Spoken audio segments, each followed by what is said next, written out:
para terminar este curso unos breves puntos de crítica a la Escuela de Frankfurt.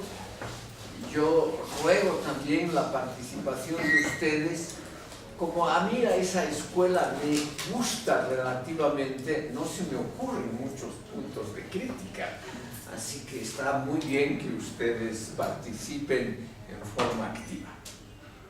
Estábamos viendo un pequeño estudio hecho en términos cuantitativos, o sea, es un estudio hecho electrónicamente, sobre cuáles son las obras con las cuales Adorno dialoga, porque esta es una crítica a la pretensión integrativa de la Escuela de Frankfurt. Y este estudio llega a la conclusión muy interesante de que la obra de Adorno propone esa integración con las ciencias sociales, incluyendo la historia, pero que no lo logra. Que la obra de Adorno es en el fondo un típico producto de la filosofía clásica universitaria alemana y que no contiene ninguna de las pretensiones que ella misma ha elevado cuando se fundó la escuela. O sea, para decirlo en palabras muy simples, la escuela propuso esa integración con las ciencias sociales, pero no lo ha logrado hacer. Ese es el punto de crítica. No sé qué opinan ustedes. De todas maneras, a mí me parece una crítica relativamente bien fundamentada. Leyendo, estimado público, por ejemplo, la obra de Horkheimer, el fundador, uno nota que él nunca leyó libros de historia, ni de ciencias sociales, ni nada por el estilo, sino que él cree comprender eso, probablemente como lo hacen en general, lo hacían los filósofos, o sea, por ósmosis. Como nosotros creemos que somos muy inteligentes, entonces simplemente el hecho de vivir en sociedad, el hecho de escuchar cada día huelgas, problemas, etc., entonces creemos que sabemos cuáles son los grandes temas que trata la sociología, la politología, pero que haya habido una integración real, tal vez y en forma modesta, en la obra de Jürgen Habermas. Después, yo también creo que esa idea integracionista es más un postulado valioso, pero que la propia escuela no lo ha realizado. Quiero mostrarles brevísimamente la obra de Axel Honneth, el actual director de la escuela, que ha revalorizado enormemente la filosofía hegeliana. Sus últimos libros tienen que ver con ese realce de la teoría del reconocimiento en Hegel, que es una típica cosa filosófica, pero él mismo no trata las muchísimas investigaciones que hay sobre problemas sociales en todo el mundo, no solo en Alemania, para establecer su gran teoría del reconocimiento. La teoría del reconocimiento de Axel Honneth realmente está basada sobre todo 90% en Hegel y 10% en Marx, o sea, en pensadores filosóficos de primera, y no es de ninguna manera un diálogo con conocimientos, problemas, ideas que hayan nacido en las ciencias sociales. El otro punto de crítica que también me parece muy interesante, estimado público, es el referido al estudio de las religiones. Desde Max Weber hay una fuerte inclinación, por lo menos en Alemania, a reconocer el valor cultural de las religiones. Como la religión, ustedes saben, ha sido la principal manifestación de la cultura durante milenios, obviamente la religión tiene mucho más que decirnos aparte de temas estrictamente teológicos.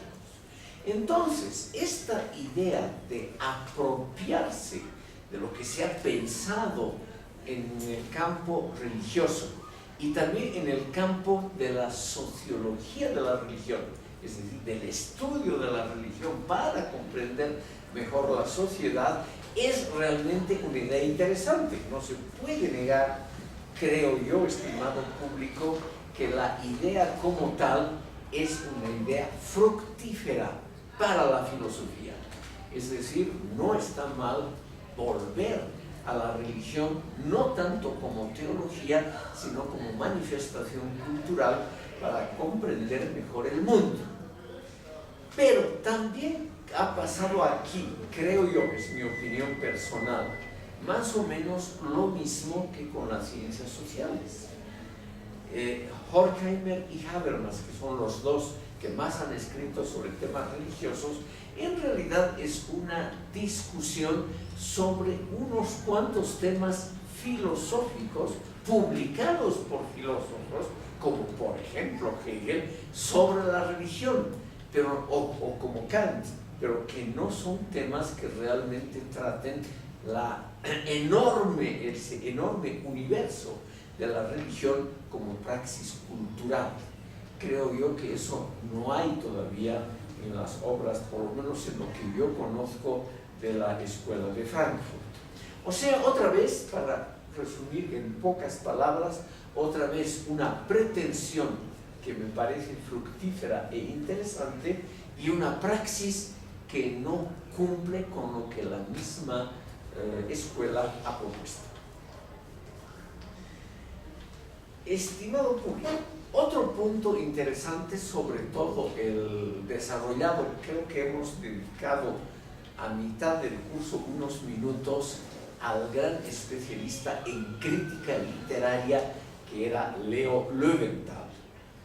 Este autor Löwenthal, que perteneció a la primera generación de la escuela, que es el que ha escrito también una interesantísima historia de la escuela de Frankfurt, él también propuso la integración de campos extrafilosóficos para enriquecer la filosofía. Pero él propuso la integración sobre todo en el campo de la literatura, cosa que había estudiado el joven Marcuse en sus primeros años.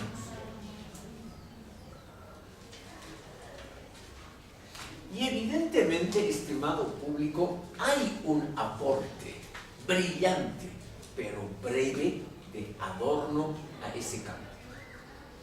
Adorno tiene una obra traducida al español que además puede verse gratuitamente en internet, que son las Notas sobre Literatura.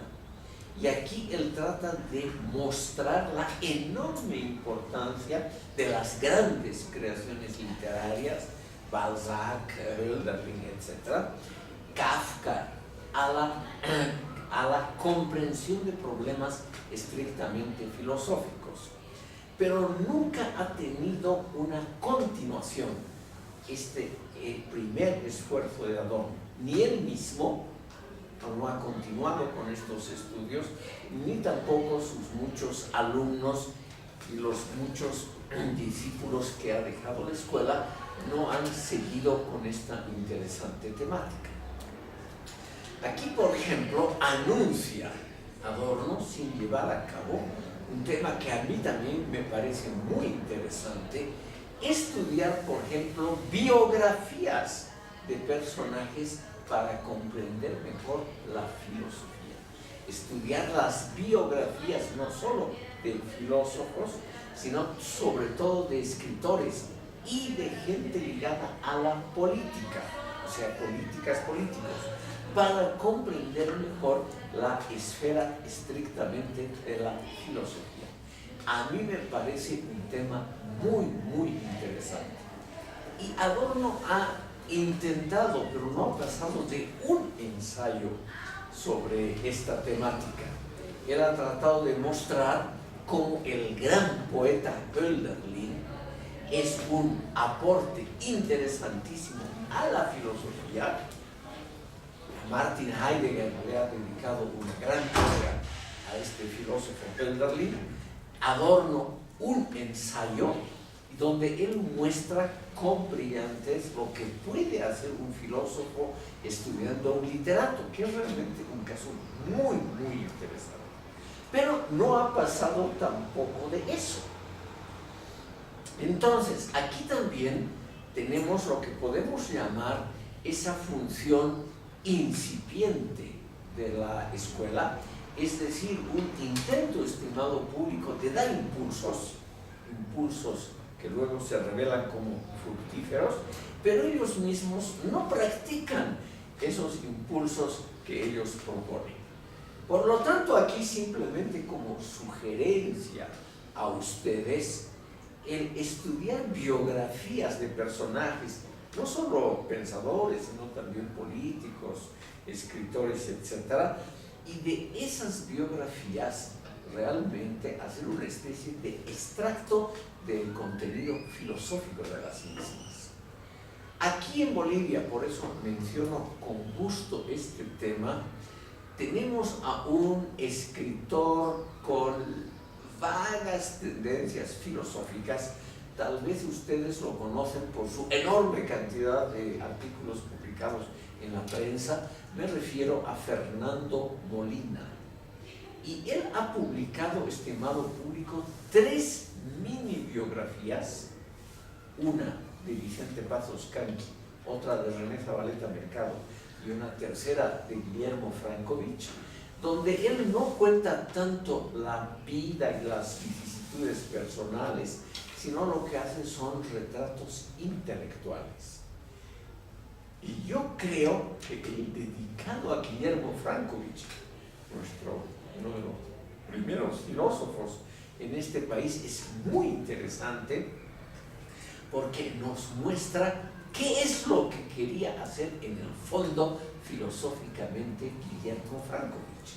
Y llega a la conclusión, que a mí me parece fructífera para estudiar una vida, que Frankovich quería otra cosa completamente diferente. Él quería participar en la vida política, fue candidato a vicepresidente en 1947, por poquísimos votos no fue elegido vicepresidente de la República, porque él quería, estimado público, hacer realidad ese viejo impulso platónico que me imagino tienen algunos de ustedes.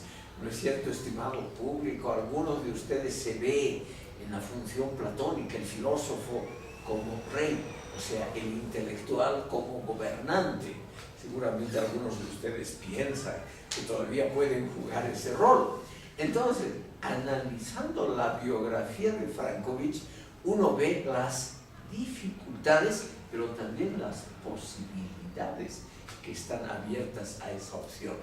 Yo creo, por ejemplo, que es una lástima que Frankovich no perseveró en ese camino, porque después de 1947 él recibió una oferta laboralmente tentadora y dejó el país, Bolivia, y la actividad filosófica. Lo nombraron el director de la UNESCO para toda América Latina, en ese momento con sede en La Habana y luego en Río de Janeiro. Y entonces él, en vista de un puesto relativamente brillante en la burocracia internacional y muy bien pagado, él entonces yo creo que dejó, como dice Molina, a un lado lo que se había propuesto desde la filosofía, introducir elementos de racionalidad en la praxis política boliviana. Ese es un gran tema que se podría también aplicar a otros pensadores como René Zabaleta Mercado o Carlos Montenegro, etc.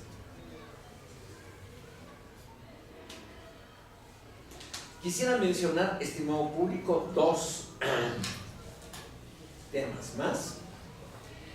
Uno es un tema que puede interesar a ustedes, que yo lo voy a presentar brevísimamente aquí como crítica a la Escuela de Frankfurt y sobre todo crítica al maestro Theodor B. Adorno.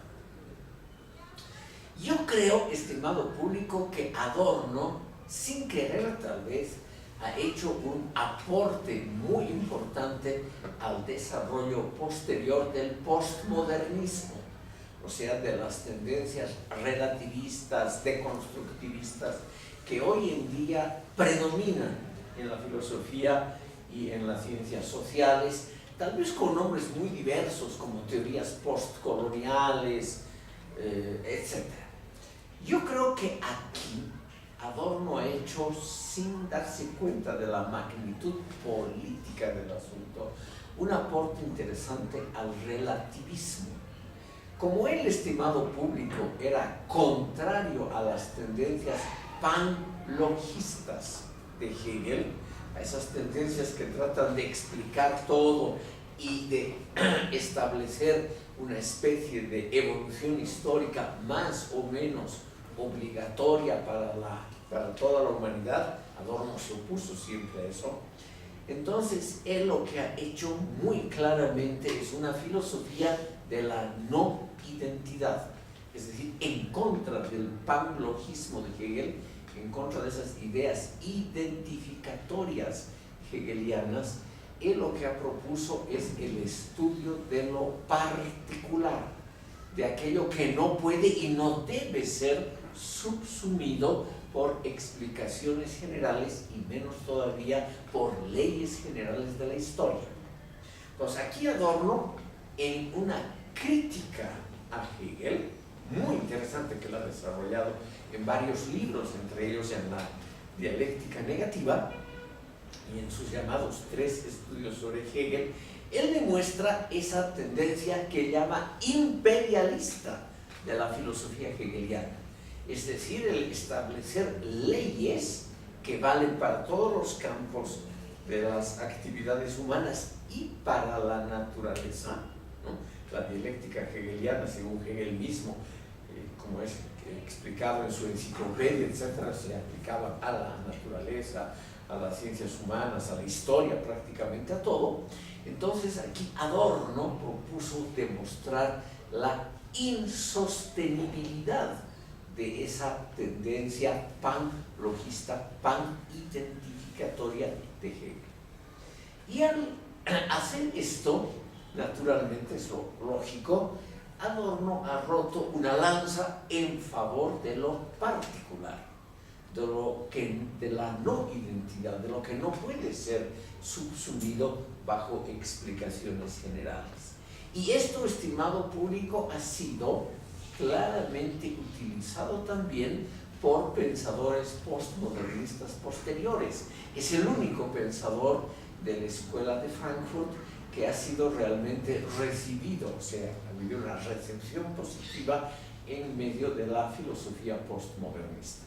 Yo creo que aquí el maestro Adorno, con las experiencias de la guerra, las terribles experiencias del fascismo y del stalinismo, realmente ha tratado de evitar todo aquello que sean explicaciones generales válidas para todo momento. Obviamente que no ha pasado de lo que podríamos llamar un nivel retórico elevado. Nunca ha estudiado, salvo, como les digo, esas notas sobre literatura, nunca ha estudiado casos concretos, salvo también en su filosofía de la música, sino que la filosofía realmente de él es también una filosofía contra lo general, pero al mismo tiempo no pasa nunca a casos concretos, es decir, al estudio de esos casos particulares. Él aboga por el estudio de lo particular como algo de derecho propio, algo que no puede ser derivado de principios, conocimientos, reglas generales, pero él mismo nunca nos ha dado ejemplos de cómo podría ser esa filosofía de lo particular, de lo concreto, de lo no idéntico, es decir, de lo que no se deja identificar por una regla general. Adorno mismo murió en 1969, antes de que aparezcan las teorías postmodernistas, que probablemente han aparecido alrededor de 1980, o sea, bastante después de la muerte de Adorno. Pero es el único pensador que los postmodernistas consideran rescatable de esta tendencia. Es decir, que consideran que es una especie de interlocutor válido con el que se puede dialogar. Sin duda alguna, estimado público, las ideas generales de Adorno, de rescatar, es obviamente un oxímoro. La tendencia general de Adorno de rescatar lo particular, obviamente un oxímoro que ustedes me pueden reprochar, pero no sé expresarlo de otra manera. Yo creo, estimado público, que ahí Adorno realmente ha hecho un aporte muy interesante.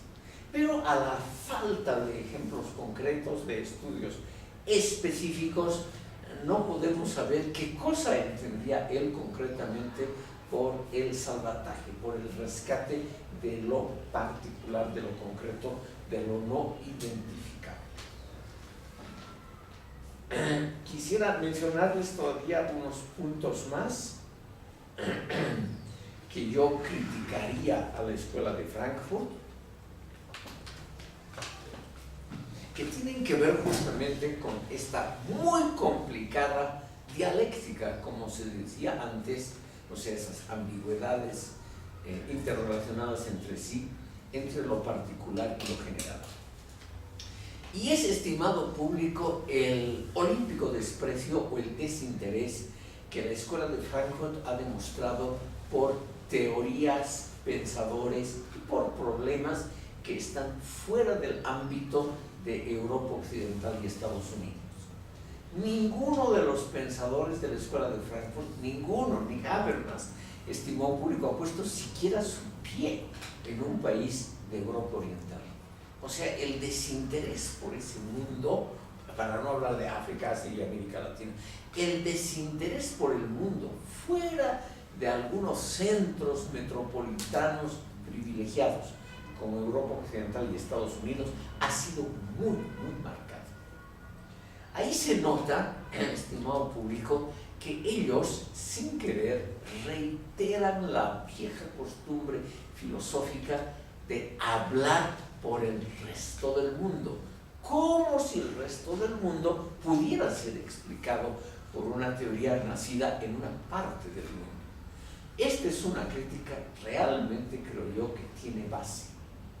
Adorno, por ejemplo, cuando habla de que no hay progreso, y si hay progreso es solamente el que va de las flechas y arcos a la bomba atómica, naturalmente deja totalmente de lado los anhelos más fervientes de todos los países del tercer mundo, que son elevar su nivel de vida. Él cree que eso va a producir solamente una nueva bomba atómica o cosas peores. Habermas, por ejemplo, que vive todavía, confrontado con esas ideas en un foro público, confrontado, por ejemplo, con la necesidad de los países del tercer mundo de mejorar, o sea, progresar, mejorar sus niveles de vida, educación, salud, etc. Él dijo, el gran peligro reside en que esos países, cuando progresan, se dedican a cosas realmente pecaminosas y negativas. La India, Pakistán se dedican, dijo Habermas, a producir la bomba atómica. Así que, ¿qué clase de progreso es ese? Aquí ven ustedes una visión completamente etno y eurocéntrica, con el argumento de que Pakistán y la India, también la China y Corea del Norte, producen la bomba atómica. Entonces aquí naturalmente se desprecia todos los esfuerzos por el desarrollo y el progreso que hacen una gran parte de este mundo. Entonces, estimado público, lo que tenemos aquí claramente en el caso de la Escuela de Frankfurt es una filosofía eurocéntrica que tiene elementos rescatables, que lo va a negar, cosas realmente muy buenas como hemos visto a lo largo de este modesto curso. Pero no hay duda, y eso aquí en la sesión casi final quisiera ponerlo claramente, es evidentemente una teoría que propone explicaciones universales, pero basadas en una base empírica muy reducida. Todos nosotros tal vez hacemos eso. ¿No es cierto, estimado público, que a veces se nos escapan expresiones sobre pueblos, personas, o géneros, las mujeres se comportan así, etc. Cuando hemos hecho una experiencia de pocos casos, una mujer nos ha engañado y entonces decimos en la ronda de amigos, las mujeres son infieles por naturaleza, o viceversa, los hombres son infieles por naturaleza, y seguramente la base empírica es pues reducidísima. Nadie ha tenido en la corta vida que nos toca, me imagino, más de 200 amantes, y eso es también empíricamente un número muy pequeño como para, claro, es muy pequeño como para establecer una teoría que abarque a la totalidad del género opuesto. Entonces, yo creo que la escuela de Frankfurt, estimado público, hace eso. O sea, a la vista de lo que ha sido el totalitarismo en Alemania y en la Unión Soviética, realmente han expuesto una teoría mundial. La dialéctica negativa de Adorno está llena de expresiones válidas para todo el universo que realmente son insostenibles. Entonces aquí tenemos el clásico caso de pensadores con pretensiones, además progresistas, izquierdistas, de enorme cantidad de lecturas, que realmente han establecido teorías con pretensión universalista, pero que se nota que su base empírico-documental es una base simplemente muy estrecha. Yo entonces diría que la escuela de Frankfurt no ha pasado esa, podríamos decir, enfermedad normal de muchísimas teorías que, partiendo de bases estrechas, hacen, como hacemos todos, hacemos naturalmente teorías, es decir, explicaciones de muy amplio alcance. Quiero mostrarles, por ejemplo, en el caso de un gran pensador de la escuela de Frankfurt, que es Erich Fromm. Digo gran pensador, estimado público, porque él sí estuvo en el tercer mundo. Él fue catedrático en México durante mucho tiempo y es el fundador de la Sociedad Psicoanalítica Mexicana y de una famosa clínica de tratamiento de enfermedades psicosomáticas y demás. En ese campo realmente tenemos que admitir que Fromm tenía una relación clara con la vida que podríamos llamar empírica. Pero si ustedes leen sus obras teóricas, por ejemplo, su obra clásica, El miedo a la libertad, o por ejemplo sus últimas, la tendencia, la crítica a la destructividad del género humano, o su última obra, Ser o Tener, o sea, él contrapone el ser como una cosa superior al tener o ser como lo inferior, también son teorías de alcance universal con una base de observación extremadamente pequeña. Sobre todo su última obra, Ser o Tener, estimado público, es en el fondo un refrito de teorías clásicas, yo diría hasta de fundamento religioso. La Iglesia Católica hasta hoy, estimado público, predica, como todas las iglesias, predica, por ejemplo, una ética de la moderación, o sea, una ética que no esté basada en la acumulación de bienes, que no esté basada en valores calificados como negativos, como la codicia. Entonces, para la Iglesia Católica también el ser, la mentalidad, el carácter de una persona es algo muchísimo más importante que el tener, que la posesión de bienes materiales. Y Fromm, estimado público, en su última obra, en el fondo lo que hace es un refrito con muchas referencias a Marx y a otros pensadores de una idea profundamente religiosa y la aplica como si fuese válida para todo el mundo, lo cual a mí también me parece metodológicamente insostenible. Sí, respecto a lo